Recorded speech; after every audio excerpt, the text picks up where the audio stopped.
먼저 동영상을 보시겠습니다.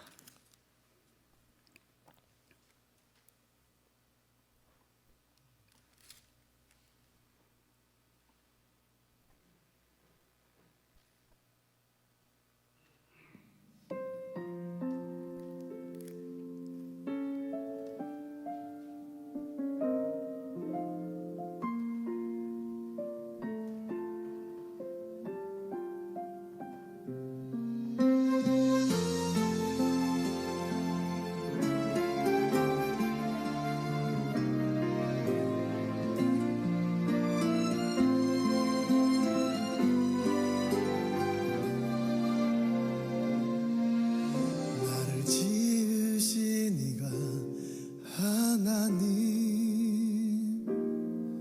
나를 부르신 이가 하나님, 나를 보내신 이도 하나님, 나의 나 된 것은 다 하나님 은혜라. 나의 달려갈 길 다 가도록, 나의 마지막으로 가도록, 나로 그 십자가 품게 하시니,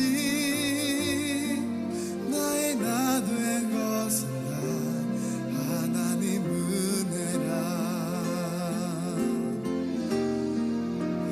한량없는 은혜,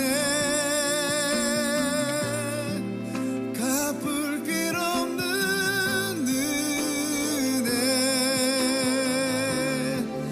내 삶을 애워 사는 하나님의 은혜. 나 주저함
하나님은 살아계십니다. 오늘 이 자리에 선 이유는 그 살아계신 하나님을 증거하기 위해서입니다. 제 신앙은 모태 신앙이지만 청년 시절에 무신론자가 되었습니다. 그 철학에 빠져서 믿음은 약함에서 오는 것이다. 약함으로 믿는 전부 다 그냥 하나님은 어느 순간에 없다라고 부정하면서 살았습니다. 그런데 제 마음에는 하나님을 직접 보지 않으면 하나님을 믿지 않겠다라는 생각으로 어느 순간에 주일학교 교사부터 다 내려놓고 완전히 반항의 길을 살았습니다. 믿는 사람들을 보면 정말 답답한 사람들, 융통성이 없는 사람들, 정말 아무것도 모르는 사람들, 정말 무시하면서 살았습니다. 그럼에도 불구하고 하나님은 저를 너무나 사랑하셔서 꿈에서도 나타나십니다. 나를 믿으면 평안할 텐데 왜 그렇게 힘들게 사느냐? 꿈을 깬 후에는 그냥 꿈이니까 무시했습니다. 그렇게 제 하나님을 버린 이후로는 제 인생은 나락을 치기 시작합니다. 그럼에도 불구하고 저는 보지 않으면 믿지 않겠습니다. 그러면서 하나님을 버리고 살았습니다. 한 번은 새벽에 운전하고 가는데 음주 운전자가 제 차를 들이박았습니다. 그 들이박는 순간에 제 무릎이 차 본네트에 찌그러들면서 그냥 기절했으면 되는데 습관적으로 부닥치는 순간의 고통 속에서 주여 그래도 안 믿겠습니다. 제게서 나온 소리는 그 소리였습니다. 정말 힘들게 해서 믿게 한다는 것은 믿음이 아니다. 저를 만나게 해주셔야만 믿겠습니다라는 것이 제 고집이었습니다. 그러나 제 처는 믿음이 좋기 때문에 늘상 교회에서 모든 헌신을 하며 살았습니다. 어느 날 집에서 기도 모임을 한다고 그 성도들이 모였습니다. 저는 깨달은 자로서 꽉 막힌 사람들을 포용한다는 마음으로 그 자리에 참석했습니다. 참석했는데 그 리더자가 이렇게 얘기를 합니다. 형 집사님, 하나님이 형 집사님을 아주 많이 사랑한답니다. 그 말이 제게 와서 조금 닿았어요. 저는 교회에서 많은 관계를 하고 살았기 때문에 많은 목사님들이 형 집사님을 하나님이 사랑한답니다 얘기해도 와서 닿지가 않았었는데 그날은 뭔가 와 닿았어요. 그러면서 이렇게 말씀을 전하는데 이 사람은 좀 뭔가 약간 틀리는 것 같다라는 마음으로 이렇게 집중을 하고 있는데 다시 예수님 얘기로 들어가서 저는 속으로 그래 넌 떠들어라. 난 그래도 안 믿는다. 그러면서 뒤로 이렇게 편안하게 앉으려고 그러는데 막 웃으면서 하는 말이 그래도 안 믿겠다고 하시는데요? 이 말을 던지는 거예요. 저는 자세를 고쳤습니다. 깜짝 놀랐습니다. 이게 뭐지? 독심술인가? 그러면서 하는 말이 우리 토요일마다 기도 모임을 하는데 한번 나와 주십시오 라고 요청을 했습니다. 그래서 토요일 날 직원들을 다 미리 보내놓고 저는 그곳을 가려고 차 운전대에 앉았습니다. 앉으면서 생각한 것이 그 하나님을 부르는 소리가 학창 시절에 성가대에 앉았을 때 어떤 청년이 기도문을 쓰는데 어머니 하고 기도문을 써내는데 너무나 아름다워서 저도 기도문을 쓰고 싶어서 다른 사람들은 아버지라 부르고 저 사람은 어머니라고 부르니 나는 아빠라고 불러야 되겠다. 그래서 아빠 하고 기도문을 쓴 경험이 있습니다. 그래서 그때 운전대를 잡고 부른 소리가 아빠였습니다. 아빠 하고 부르는 순간 갑자기 내 몸이 울컥해지면서 그냥 쏟아지기 시작합니다. 그러면서 학창 시절에 했던 방언이 지금도 될까 하고 기도를 시작을 했는데 그냥 완전히 거기서 뒤범벅이 돼서 쓰러지고 말았습니다. 그러면서 저는 이렇게 기도했습니다. 아빠, 제게 직접 보여주지 않으시면 안 믿는 거 아시잖아요. 직접 한번 보여주세요. 이러고 기도 모임에 참석했습니다. 기도 모임에 7명이 모였습니다. 저는 그 자리에 처음 온 사람이라 그냥 껴 앉았습니다. 성경 봉독을 하고 돌아가면서 리더자한테 갔는데 리더자가 저에게 이렇게 질문합니다. 형 집사님, 하나님을 뭐라고 부르시죠? 저는 깜짝 놀랐습니다. 지금 오면서 내가 아빠라고 불렀는데 아무 소리도 대답을 못했습니다. 한 바퀴 더 돌아갔습니다. 그 리더자가 참 이상하네요. 왜 제게 자꾸 이런 질문을 시키시는지 하나님을 뭐라고 부르시죠? 저는 거기서 무신론에서 유신론으로 바뀌었습니다. 뭐가 있으니까. 그렇다면 내가 믿었던 하나님을 믿어야지. 지금 나에게 확인시켜 주시는 거잖아. 그러면서 인생의 모든 방향을 저는 한순간에 다 바꿨습니다. 정말 주님을 제가 손을 놨을 때는 모든 것이 제 마음에는 허무로 가득 차 있었습니다. 돈은 잘 벌었지만 돈을 벌어서 뭐하지? 이렇게 살면 뭐하지? 늘상 허무 속에서. 그렇지만 다시 주님을 붙들었을 때는 보이지는 않지만 내 안에서 스스로 나오는 기쁨이 있었어요. 너무나 행복하고 사는 맛이 있고 그 세월이 흘렀습니다. 그럴 때 기도 모임에서 또 이렇게 질문합니다. 여기서 아프리카에 가서 죽어야 할 사람이 있는데 각자 기도해서 응답받아 보시죠. 저는 그 얘기를 듣자마자 바로 저라고 생각했습니다. 이유는 없습니다. 단지 다른 분들은 기도하면 뭐 응답을 받고 뭐 잘해요. 근데 저는 소경이에요. 뭐 기도 응답을 어떻게 받는지 뭐 이런 게 저는 그분들 앞에 서면 소경이야. 아무것도 몰라요. 그래서 저분들이 가서 죽으면 안 되지. 나 같은 놈이 가서 죽어야지. 손을 번쩍 들었습니다. 그래서 저는 선교사가 됐습니다. 뭐 다른 선교사님처럼 훌륭해서 선교사가 된 게 아니라 저는 그냥 아무것도 모르고 선교사가 됐습니다. 그러면서 무조건 탄자니아로 가라고 그래서 그냥 갔습니다.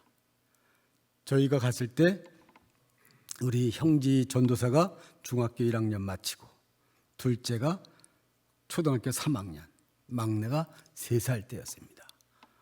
그 이후로 제 호칭이 바뀝니다. 형 선교사님이 아프리카 땅을 밟을 때 아프리카 땅이 진동할 겁니다. 정말 신이 나서 갔습니다.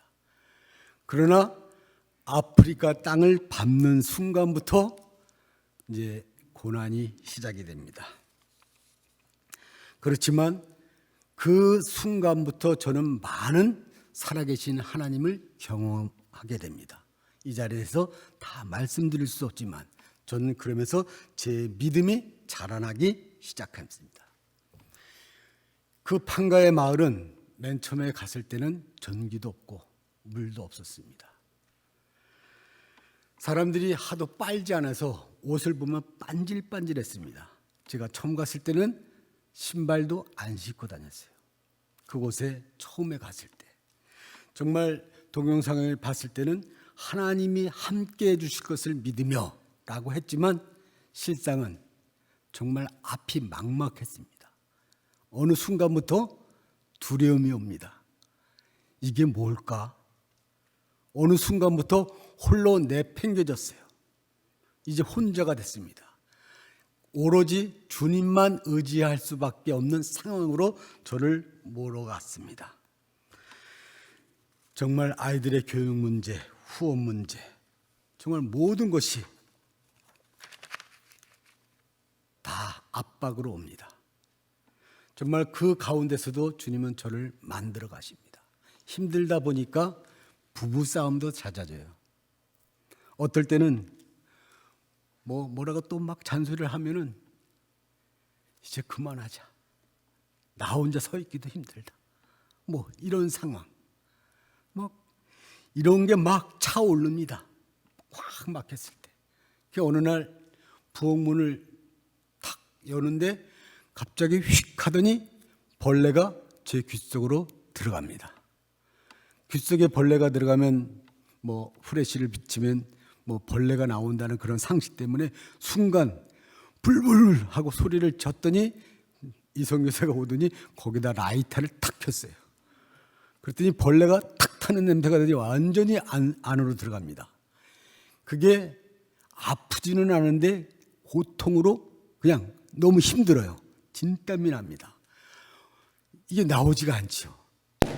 그러면서 마음으로 기도합니다. 주님, 제가 미워하는 마음을 두었더니 저를 훈계하시려고 보내셨습니까? 저 회개합니다. 나오게 해주세요. 그랬더니 스스로 나옵니다. 나오니까 이성교사가 나와서 잡으려고 그래서 놔둬라. 하나님이 보내신 천사야. 내가 너를 미워했더니 나를 보내신 거야.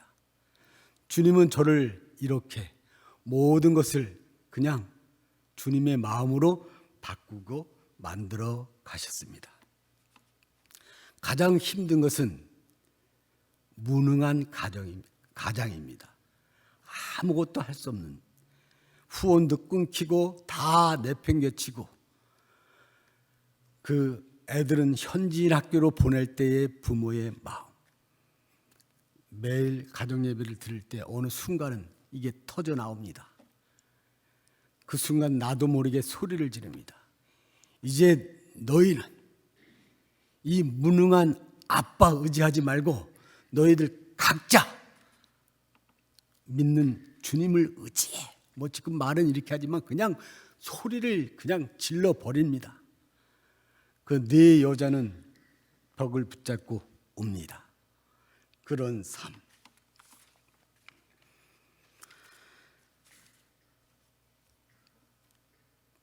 제일 마음 아팠을 때가 아이들이 현지인 학교를 보냈을 때.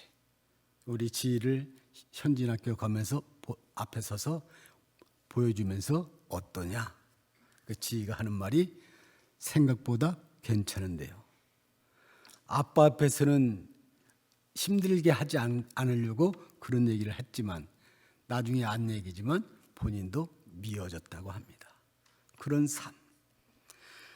그러면 하나님은 나를 이 땅에 보내시고 정말 하나님은 살아계신가? 나와 함께 하시는가? 알고 싶었어요. 그래서 어느 날 가뭄이 너무 들어서 한 지역에서 마마가 자기 아이를 잡아먹었다는 것이 신문에 났어요. 그래서 대구 동산교회에서 옥수수 가루를 보내주라고 1억 원을 풀어서 선교사들한테 싸주고 셈배를 나눠주고 막 이럴 때 저는 그때 기도를 하게 됩니다. 주님, 정말 저와 함께 하시면 오늘 비 오게 해주세요. 내일 말고 오늘. 그럼 저와 함께 하신다는 것을 믿겠습니다. 기도를 잘하고 나왔을 때, 새벽에 나왔을 때 그런 게 있잖아요. 기도가 잘 됐을 때는 꼭 응답해 주실 것 같은 그런 기도. 정말 저는 응답해 주실 거라고 믿었어요. 그렇지만 현실 앞에 시간이 갈수록 그 뜨거운 태양 아래 점점 내가 기도했다는 것도 잊어먹어가는 그 현실로 바뀌어져 갑니다. 저녁이 됐는데 제 처가 그 지역 선교사들을 식사를 대접한다고 탁자를 바깥에다 차려놓으라고 합니다. 그래서 저는 비 오게 해달라고 기도했는데 내가 밖에 차려도 되나? 근데 실상 현실은 도저히 비가 올 것 같지 않으니까 그 말도 못하고 저는 식탁을 밖에 차렸습니다. 그래서 오시는 선교사님들 그 당시에 거기는 고기가 제일 싸니까 그걸 구워드리고 다 한 다음에 마지막에 저도 한 점 먹어야지 하고 우측 끝에 앉아서 젓가락을 탕 넣는 순간 갑자기 우측이 이상합니다. 봤더니 여기는 환한데 옆에만 시커멓게 벽이 생기더니 갑자기 후두둑 하면서 소나기가 옵니다. 비가 쏟아지자 선교사님은 다 방 안으로 뛰어들어갑니다. 저는 그 비를 다 맞으면서 웁니다. 저와 함께 계시는군요. 여러분들은 그렇게 생각할 거예요. 어쩌다 그럴 수 있잖아요. 정말 어쩌다 그럴 수 있어요. 근데 이런 일이 번복이 되다 보면 그게 아니에요. 하나님은 살아계셔요. 살아계신데 우리가 보지 못할 뿐이에요. 이런 간증이 수없이 많이 있습니다. 정말 하나님은 살아계셔요. 저는 힘들 때 시편 6장 10절 호련히, 지금 바뀐 성경은 갑자기입니다. 호련히를 놓고 얼마나 기도했는지 몰라요. 주님, 너무 힘드네요. 손 한 번만 대주세요. 이 환경이 바뀌게. 저를 이 땅에 보내신 것은 우리 자식들을 좀 뭔가 더 크게 쓰시려고 보내신 거 아닙니까? 우리 아이들 대학도 못 간다면 이게 어떻게 되는 겁니까? 손 한번 얹어주세요. 이 환경이 어느 순간에 호련히 다 바뀌도록 정말 손 한번 얹어주세요. 죽어가는 자도 살리시는 하나님, 꺼져가는 심지도 끄지 않으신 하나님, 제게도 그런 기적이 일어나게 해주세요. 얼마나 오랜 세월을 기도했는지 모릅니다. 그 당시에 우리 큰딸 지희가 이제 대학을 갈 때가 됐는데 풀장학금이 아니면 도저히 갈 수 없는 상황이니까 늘상 우리는 풀장학금을 바랐어요. 근데 그게 말처럼 되는 게 아니거든요. 방학이 됐는데 학교에서 돌아오질 않습니다. 전화했습니다. 왜 안 오냐? 아빠, 미국에 이렇게 피아노로 해서 장학금을 좀 받을 수 있는 길이 있대서 지금 피아노 담임 선생이랑 녹음하고 있으니까 기다리지 마세요.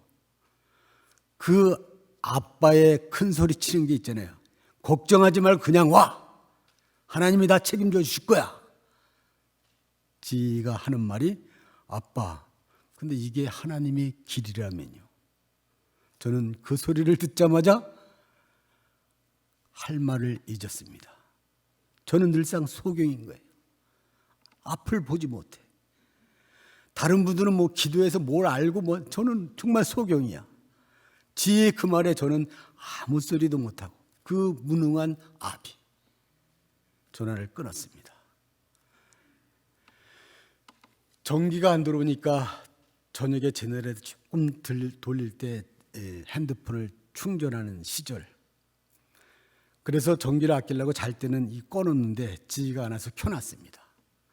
새벽 1시에 전화 소리가 들렸습니다. 아빠, 나 외진리 합격했어. 저는 외진리가 어딘지도 모릅니다. 그것도 풀장학금으로. 저희 부부는 그 풀장학금이라는 소리에 그 침대에서 그냥 뛰면서 소리를 지릅니다. 주님, 감사해요. 우리 아이 공부하게 해주세요. 이런 거 단어를 사용하지 않고 그냥 하고 소리만 지릅니다. 그러면서 떠오르는 단어는 시편의 새 노래. 저는 그렇게 새 노래를 불러봤습니다. 정말 하나님은 살아계셔요. 보이지 않을 뿐입니다. 내주하시는 하나님, 우리는 단어만 사용합니다. 그 하나님을 여러분은 경험하십니까? 여러분은 예배를 어떻게 드리십니까? 우리 판가에는 3시간 이상을 예배를 드립니다. 주일학교 선생들이 너무나 늦게 와. 맨날 저는 잔소리합니다. 시간 좀 지켜라. 그 9시까지 늦으면 30분 먼저 와라. 뭐 늘상 얘기하다가 어느 날 주일학교 선생들을 좀 먹이고 바라대로 차로 가는데 차로 가도 끝이 없어. 나중에 보니 너 걸어서 2시간 거리는 거리를 얘들은 걸어오는 거예요. 나중에는 늦게 와도 저는 아무 말 안 합니다. 그 먼 거리를 2시간을 걸어와서 주일학교 교사가 끝나면은 또 대예배를 11시에 시작하는데 3시간을 드립니다. 예배가 그냥 이렇게 밍수밍수 드리는 게 아니에요. 정말 집중해서 그들의 얼굴만 봐도 전부 다 은혜를 받아요. 한국에서 팀이 온다고 그러면은 전화가 합니다. 우리가 뭘 준비해 갈까요? 저는 한마디로 얘기합니다. 아무것도 준비할 게 없습니다. 와서 그냥 보십시오.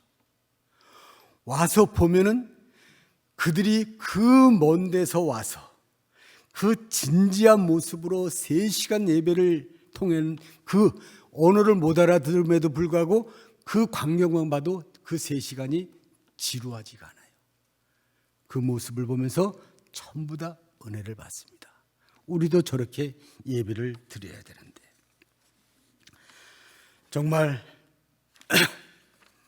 말은 이렇게 하지만 그 예배가 서기까지 많은 그 방해들이 있어요. 정말 방해들이 많아요. 예를 들자면 새로운 마을에 개척하러 갔는데 첫 예배를 드리는데 그 주변에 청년들이 술 먹고 막 은근히 방해를 합니다. 그래서 저것들을 어떻게 좀 혼내줄까? 장난삼아 어떻게 해보려고 그러는데 우리 아이들, 이 안에 사는 아이들은 믿음으로 단단히 뭉쳐 있어요. 얼마나 믿음이 좋냐면 그 학교 가는 거리도 자전거로 1시간이 걸립니다. 그럼 새벽에 나와서 저는 새벽에 찬양 소리를 들어요. 그 찬양하고 기도하고 그걸 떠나요. 그래서 저는 그렇게 먼 길이니까 그렇게 안 해도 되고 그냥 가도 된다. 선교사가 말립니다.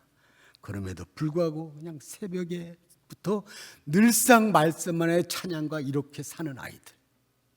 그 청년들이 술 먹고 방해를 노는데 우리 아이들이 찬양이 쫙 나가니까 갑자기 청년들이 방해가 그냥 사그러져 버려요. 정말 영적 전쟁이에요. 저는 그런 모습을 봅니다. 세례를 주려고 합니다. 그 세례를 주려는 우리는 바깥에서 물 세례를 줍니다. 큰 바오밥 나무가 있는데 거기에 벌집이 있어요. 어느 순간 벌떼들이 공격을 해서 세례를 주다 말고 다 도망가고 쓰러지고 막 이런 삶들. 어느 교회가 커가니까 방해가 있었어요. 저는 맨 처음에 그게 뭔지 몰랐어요. 예배가 시작되면 어느 순간에 사람들이 쓰러지기 시작합니다. 그냥 쓰러지는 게 아니라 쓰러지면서 발광을 해요. 막 소리를 지르고. 그럼 우리가 늘상 배운 게 있잖아요. 붙잡고 기도합니다. 예수 이름으로 기도하니 너는 떠나갈지어다. 막 이렇게 해요. 정말 그거 잘 안 됩니다. 그냥 막 쓰러지고 막 난장판이고 어떨 땐 나도 모르게 어떤 마마 너무 소리를 질러서 저도 같이 붙잡고 막 했더니 나한테 눈을 쫄아보면서 그냥 이상한 소리를 질러서 저도 귀를 잡고 그냥 그 앞에다 대고 소리를 질렀더니 멈춰요. 이런 거는 어떻게 설명이 되는지 저는 모릅니다. 금요 예배 때 밤에 우리는 막 서서 기도하고 막 하는데 어느 마마가 갑자기 그 짐승의 소리도 아니고 그 소리에 소름이 번쩍. 이걸 어떻게 봐야 하는지 이런 것. 예배를 드리면 찬양이 들어갑니다. 찬양이 점점 깊어지면은 속으로 여기서 찬양을 좀 멈춰야 되나? 왜냐면 그렇게 되면 또 막 예배가 또 그냥 막 넘어지고 발작을 하니까 막아야 되나? 그 한 명 학생은 늘상 쓰러지는 거예요. 얘도 찬양이 막 할 때 안 쓰러지려고 애를 쓰면서 막 울기까지 해요. 어느 순간에 쓰러지면서 막 발각을 합니다. 예배가 방해가 되니까 나중에는 바깥에 나가서 기도합니다. 어느 순간에 자리에 앉아요. 이렇게 앉아서 이제 좀 정신이 나냐 하고 머리에 딱 올리려고 했더니 딱 이렇게 쳐다보는 눈빛이 정말 섬찟해요. 근데 어느 순간에 갑자기 얘가 탁 풀이 죽으면서 그 옛 모습으로, 그 순한 모습으로 돌아가는 모습을 보면서 이거 뭔가 있구나. 저는 소경일 뿐이에요. 알지를 못해. 그렇지만 주님이 다 정리해 가십니다. 지금은 쓰러지는 일이 없어요. 바뀌어 갑니다. 막 쓰러지는 모습을 보면서 어느 성도님들은 저 교회는 무서워 하고 안 오는 사람도 있지만 저 교회는 하나님이 역사하는 교회야. 더 모이는 교회도 있어요. 한 번은 모든 것이 하나님이 만들어 가십니다. 한 번은 9시가 됐는데도 안 와서 이렇게 아이들이 늦을까? 그 바깥에 서 있는데 새로운 마마가 보입니다. 그래서 어떻게 오셨습니까? 우리 아이가 아주 이렇게 먼 곳에서 여기를 오는데 어떤 교회인지 한번 알고 싶어서 왔습니다. 저희는 당신 같은 믿음 있는 사람이 여기 좀 와줬으면 좋겠습니다. 그 마마가 하는 말이, 아니 그 먼 길을 여기를 어떻게 옵니까? 2시간 거리를. 애들은 올 줄 몰라도 저희는 안 됩니다. 라고 거절을 했어요. 그날은 애들이 늦게 와서 그냥 나무 밑에서 다 여기서 모여서 여기서 예배를 드리자. 나무 밑에서 뭐 성경 찬송가도 없으니까 찬양 한 곡만 택하자. 많은 것도 필요 없다. 한 곡을 갖고 정말 가사를 음미하면서 주님이 앞에 계시다고 믿고 정말 이것만 갖고 은혜를 받아보자. 그 찬양이 들어갔습니다. 하고 또 부르고 또 하고 또 애들이 거기서 눈물을 흘리면서 깊게 은혜를 받아요. 이 모습을 보고 그 마마가 그 다음 주에 3명의 마마를 데리고 왔어요. 예배가 끝난 다음에 한 마마가 기도 요청을 합니다. 우리 아이가 집을 나간 지 4년이 됐는데 좀 애 좀 돌아오게 해주세요. 기도해 줬습니다. 이 마마가 집에 갔더니 애가 돌아왔어요. 이거 어떻게 설명이 돼야 돼요? 주님이 스스로 그 교회를 세우기 위해서 다 그렇게 만들어 가시는 거예요. 저는 소경일 뿐이에요.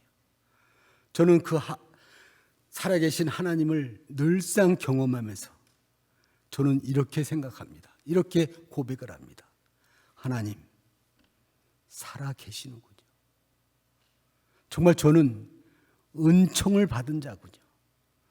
다른 분은 뭐 능력이 있어서 저는 그냥 아무것도 모르는데 그냥 아빠라고 부르는 그 이유 하나로 늘상 부족한 저를 보시면서 이래도 못 믿겠냐?